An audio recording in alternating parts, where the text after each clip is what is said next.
12,000 U.S. military personnel will be helping in a massive relief effort underway in Haiti. Aid is pouring in, but getting food, water, and medicine to the Haitian people remains a huge challenge, and desperation has begun to lead to violence. Tens of thousands are confirmed dead, but even 5 days after the earthquake, rescue crews are still pulling people out of the rubble alive. At the White House yesterday, two former presidents met with President Obama and pledged to lead a nationwide effort to raise money to help Haiti recover and rebuild. I spoke with Presidents Bush and Clinton at the White House about their effort. I want to read you an email I got from a Haitian friend of mine just a few minutes ago. He describing the situation on the ground there. He said, "The country is in total chaos. The government is totally non-existent. Law and order no longer exist."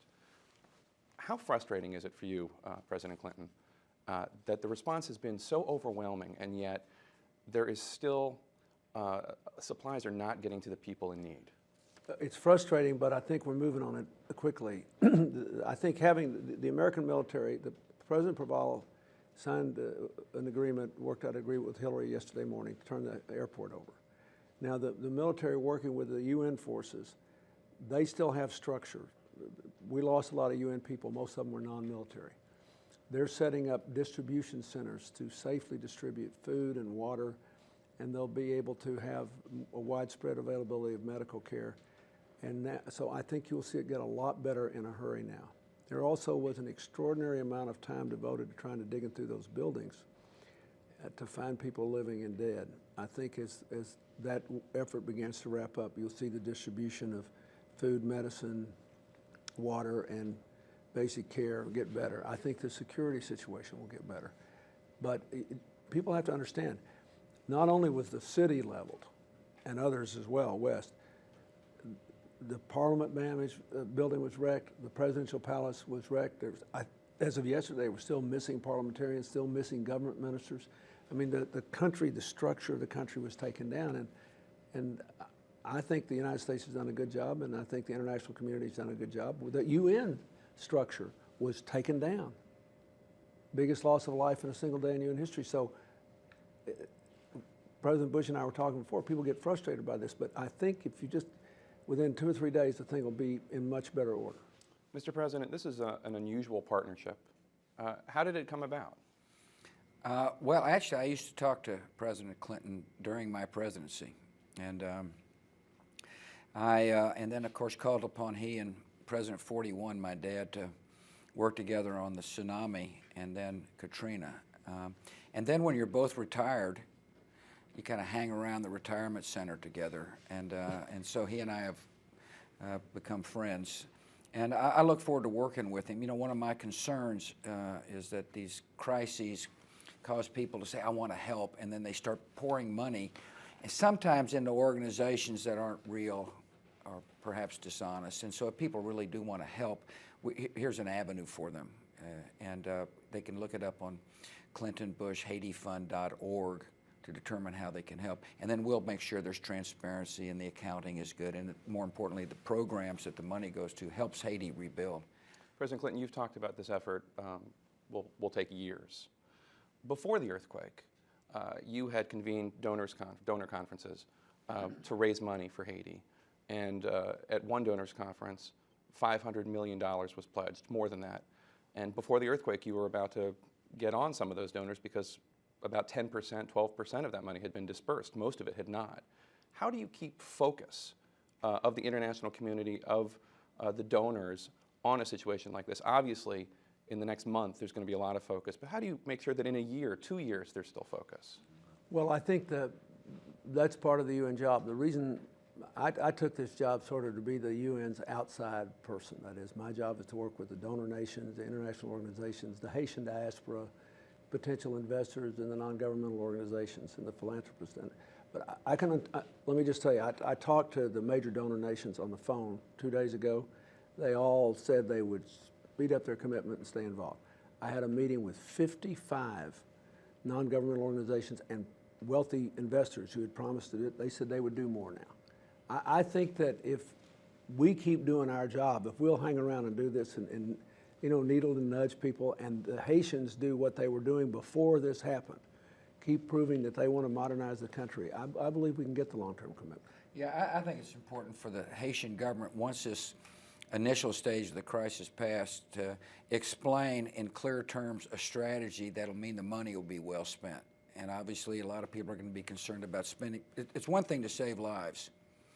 It's going to be another thing to make sure that the long-term development project has got a reasonable plan. The president has been very much involved in that and told me they have developed a reasonable strategy. And it'll make it much easier to track capital in the long term if that's the case. And following up on that, there have been some prominent conservative voices who have expressed a concern that the U.S. has done so much for Haiti already, and throwing money at Haiti isn't going to solve the problem because it's a corrupt government and the money never goes to the right people. How do you make sure it goes to the right people? Well, first of all, the first concern is the one that everybody ought to be thinking about, and that is to help save lives.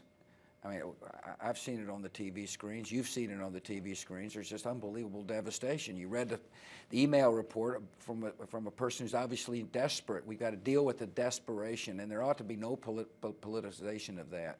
Secondly, obviously, there needs to be a strategy that makes sense to people. And the president has said that prior to the devastation, there was such a strategy that would be able to deal with Haiti as it is with a bright future. And the fundamental question for the country is, do we care?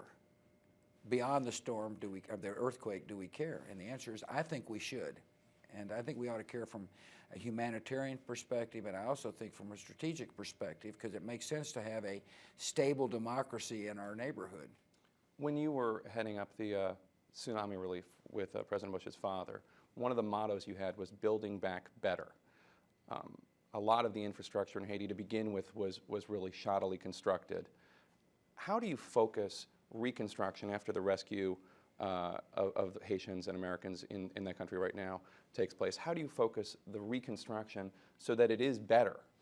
You have to have, first of all, a system you can work with in the Haitian government. And to complement what he said, before this happened, I watched the Haiti government do things I never thought they'd do. They dramatically speeded up the time that they would approve foreign investment.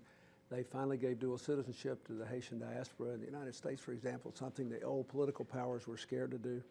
They want to modernize the country. So what we'll do is we'll get the donors together, and we'll ask the donors to condition the release of their funds based on construction meeting certain standards and being part of a certain plan.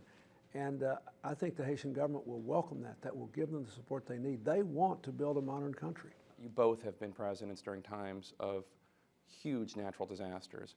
What lessons can we learn from previous disasters to apply to the rescue and relief efforts here to make sure we don't repeat mistakes of the past? And I'll start with you. Well, I think the most obvious one that comes to my mind is that there are going to be a lot of people who want to help, and it's important to have an organization to funnel that compassion in the proper way. The other thing is expectations are never met. Like your friend, I'm sure your friend has heard that, Americans want to help, and then he's saying, where is it? And the president is just going to have to do his very best to set proper expectations. I thought he did so today, and then funnel the most effective organizations that he's got at his control. That would happen to be the military, in my judgment, and the USAID, to get aid out there as quickly as possible so lives can be saved. So that email turns to, what are you going to help us in the long run? President Clinton. The lessons are right now. Logistics matter. Distribution channels have to be built. When there is no structure, you got to create a structure, otherwise nothing's sustainable. And a metaphor, everybody's seen the pictures on television of the food truck being assaulted and then running off still with food to be distributed. So we have to be patient. We give the military and the UN forces there so to build those logistics. The second thing is housing always takes too long. It's the thing that takes the longest.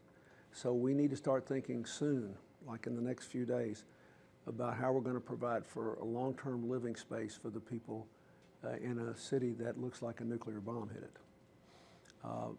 The third thing is keep them informed, keep information out there, get the radio network working again, get the cell phone systems working again so that they're not frightened. I find people are angrier and more destructive, not because they're in trouble, but because they don't know what's going on. They don't understand. The more people understand about what's happening to them, the more they can endure the long-term process of rebuilding. President Clinton, President Bush, thanks so much. Really appreciate it. Thanks.